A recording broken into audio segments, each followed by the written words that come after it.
está começando o Assunto é Saúde e hoje o assunto é dor de cabeça e enxaqueca. Você em casa tem enxaqueca? Já teve dor de cabeça ou tem sempre no dia a dia? Sobre esse assunto eu vou conversar aqui com a doutora Vanessa Rizelio, ela é neurologista, coordenadora do time de AVC e diretora clínica do Hospital INC em Curitiba. Olá, doutora. Olá. Doutora, muita gente reclama de dor de cabeça? Sim, é a queixa mais comum que chega nos consultórios do neurologista, né?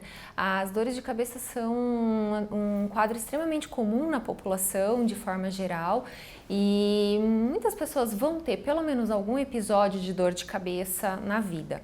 A maioria dos quadros de dor de cabeça pode se atribuir a algum quadro tensional, alguma alteração muscular, alguma coisa focal e que passa naquele momento. Quando que ela se torna algo mais grave? Quando que é a enxaqueca?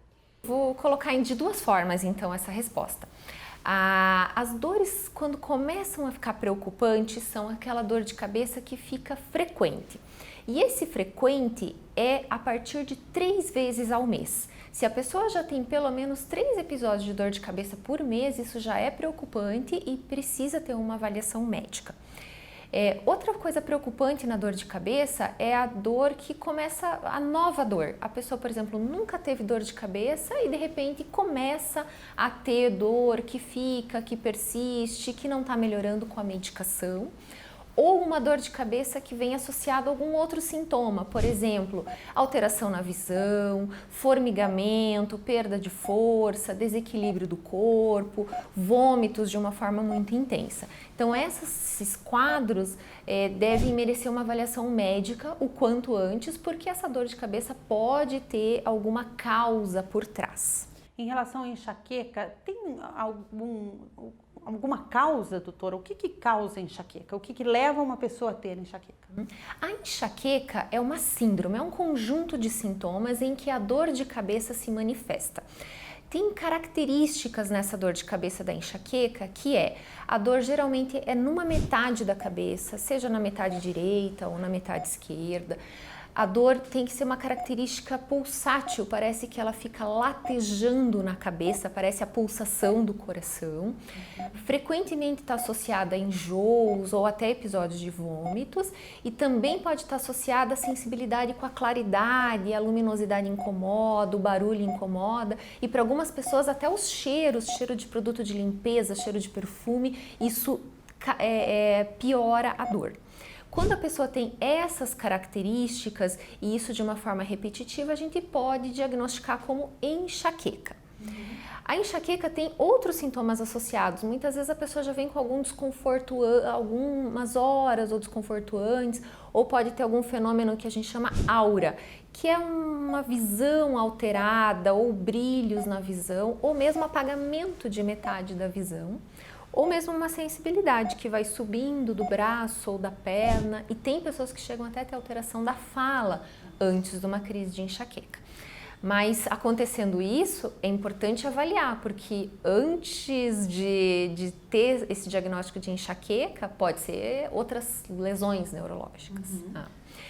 Em termos de causa, a enxaqueca ela é multifatorial.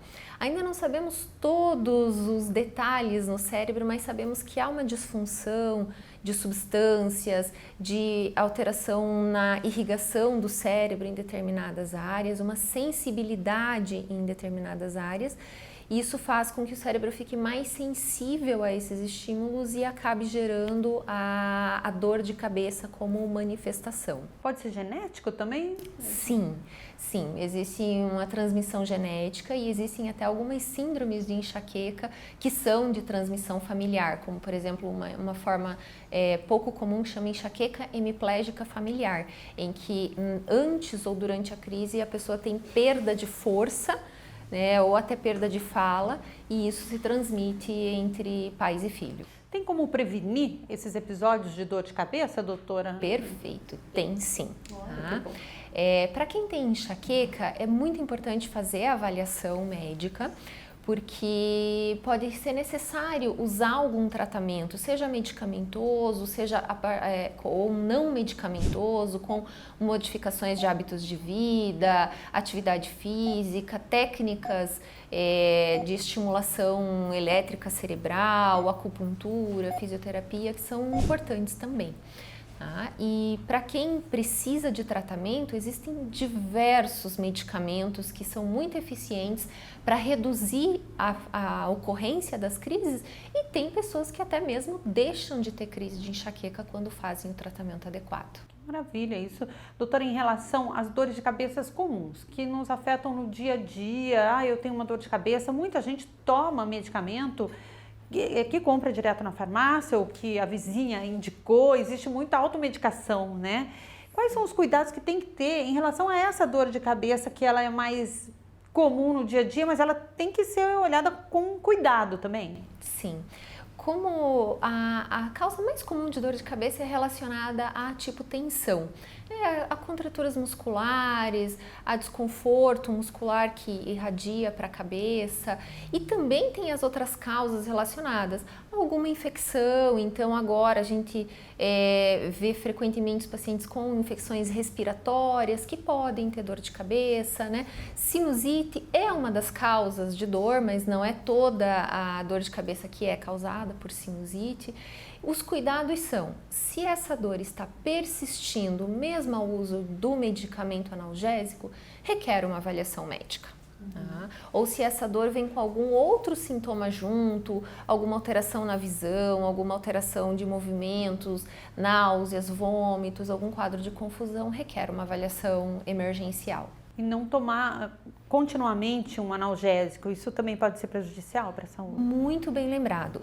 É frequente nós encontrarmos pacientes que abusam de analgésicos, que têm dores de cabeça crônica, que eles falam assim, eu tenho dor todo dia, estou acostumado. E aí tá tomando analgésico diariamente, a própria presença do analgésico faz a dor ficar crônica.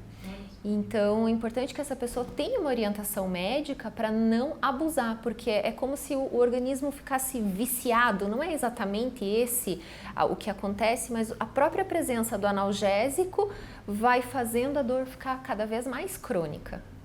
Doutora, eu gostaria de aproveitar a entrevista com a senhora para falar também do AVC, que é um tipo de doença grave, né, que leva muitas pessoas à morte. Como que a gente pode prevenir ou tratar um AVC? Como que é feito esse trabalho? O acidente vascular cerebral hoje é uma das principais causas de incapacidade, né, no nosso país. Incapacidade quer dizer que a pessoa deixou de fazer alguma função, deixou de trabalhar, deixou de andar, precisa de algum cuidado, né? A maioria dos casos do acidente vascular cerebral podem ser prevenidos, porque o AVC é uma doença de múltiplas causas, está relacionada a diferentes fatores de risco, por exemplo, hipertensão, diabetes, aumento do colesterol, consumo de cigarros, tabaco, de todas as formas de tabaco possíveis, a obesidade, sedentarismo e doenças cardiovasculares. Então, tratando essas situações, reduz-se o risco de a pessoa ter o AVC. Quando acontece o AVC, quais são os sintomas que a família ou quem está próximo deve ficar atento? Os principais sintomas do AVC a gente pode resumir numa sigla chama FAST, F-A-S-T. Sabe a palavra fast em inglês? Quer dizer rápido? Então a gente pode resumir nessa sigla. F, dificuldade para falar. A pronúncia está errada, a palavra não sai, a pessoa tenta e a palavra não sai, parece que ela sabe o que quer dizer, mas a palavra não sai, ou fala confusa, enrolada. Tá? O A para abraço, então o braço fraco, né? Se você levantar os braços no movimento de um abraço, o braço não levanta ou ele começa a cair, um lado ou o outro.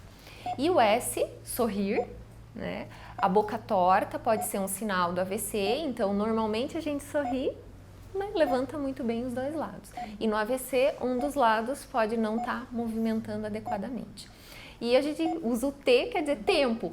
o tempo que é urgente correr para um hospital que tem esse tratamento, né? Ou acionar um serviço de ambulância para levar essa pessoa para um local que tenha tratamento. Esse tempo é determinante, doutora? Sim, o tempo é a parte mais importante do tratamento do AVC, porque a gente sabe que a cada minuto que o cérebro fica sem fluxo sanguíneo, sem receber oxigênio, a perda de neurônios é imensa, na casa dos milhões de neurônios. Então a gente precisa correr atrás desse tempo. O tempo adequado para nós fazermos o tratamento, que chama trombolítico, são 4 horas e meia a partir do início dos sintomas. Esse tratamento trombolítico, o que é? Ele é um anticoagulante que, injetado na veia, ele vai e dissolve o trombo que está entupindo a circulação. Como a maior parte dos casos de AVC isquêmico são por isquemia, que é a circulação que foi bloqueada, fazer esse tratamento com o trombolítico dissolve e abre aquele vaso novamente. 4 horas e meia pode parecer muito, mas não é, porque a partir do primeiro sintoma começa a contar esse tempo, a partir da primeira alteração da fala ou do braço. E aí, até a pessoa chegar num hospital, fazer os primeiros exames e receber o tratamento, esse tempo passa muito rápido. E esse tratamento, doutora, ele está disponível em todo o Brasil, assim, ou tem em cada região do Brasil hospitais específicos? Infelizmente, é um tratamento que ainda não está disseminado por todo o país. Todos os hospitais têm a possibilidade de ter esse tratamento, porque desde 2012 esse medicamento, esse trombolítico, está incorporado ao SUS.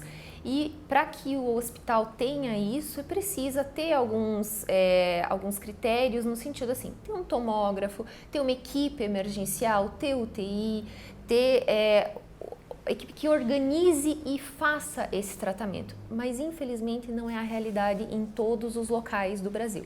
Estima-se que atualmente no Brasil apenas 2% de todos os pacientes com AVC consigam receber esse tratamento por chegarem a tempo, né, porque o tempo é muito importante, e estarem em um local com esse tratamento disponível. E quais são os outros tratamentos que estão disponíveis para as pessoas, então, se não tem esse específico? Existe também a possibilidade de, passando desse tempo das 4 horas e meia, a gente oferecer também um tratamento à base de cateterismo cerebral, que chama trombectomia. O que quer dizer? Que através de um cateterismo, de um catéter que vai até lá no vasinho do cérebro, vai remover esse coágulo. Isso depende de onde que está o coágulo, de como que está a circulação cerebral, de exames mais detalhados. A gente tem essa possibilidade de oferecer esse tratamento por até 6 e tem até casos que pode se estender por mais tempo, dependendo de como que está os exames que esse paciente faz. Muitas vezes depende até de um exame mais detalhado, uma ressonância. Esse tratamento é menos disponível ainda, porque requer uma estrutura muito mais tecnológica para ser oferecido, mas tem como fazer sim. E aqueles casos que não chegam a receber isso, vão receber medicações para evitar a formação de novos trombos, medicações para controlar a pressão, reduzir o colesterol e a reabilitação. Fisioterapia, fonoaudiologia, terapia ocupacional, psicologia, né, técnicas que vão auxiliar essa pessoa a recuperar, né, o máximo possível daquela função que foi afetada pelo AVC. Doutora, de maneira geral, quando a gente fala de doenças neurológicas, né, que seja uma simples dor de cabeça, enxaqueca, o caso AVC, ter uma boa qualidade de vida faz diferença, doutora? Com certeza. Nós sabemos que os hábitos de vida são fundamentais para a determinação da nossa saúde. Então, quando eu comento de situações, por exemplo, né, a prevenção do AVC, a gente fala que isso não tem idade para começar. Quanto antes a gente começar, melhor para o nosso futuro. Com alimentação saudável, rica em vegetais, frutas, legumes, a hidratação, água, reduzir gorduras, reduzir açúcares, reduzir conservantes, né? A prática de exercícios físicos é muito importante também, não só para a saúde cardiovascular, mas também tem uma implicação na memória. Inclusive para pessoas que já têm algum problema de memória, a prática de exercícios físicos é benéfica para melhorar a memória. E reduzir aquelas coisas que são muito prejudiciais, tabaco, bebida alcoólica, né? Porque isso também tem um risco de dano cerebral futuro. Tá certo. Obrigada, doutora Vanessa, pela entrevista e pelas informações. Muito obrigada a todos. Este foi o Assunto é Saúde. Até a próxima!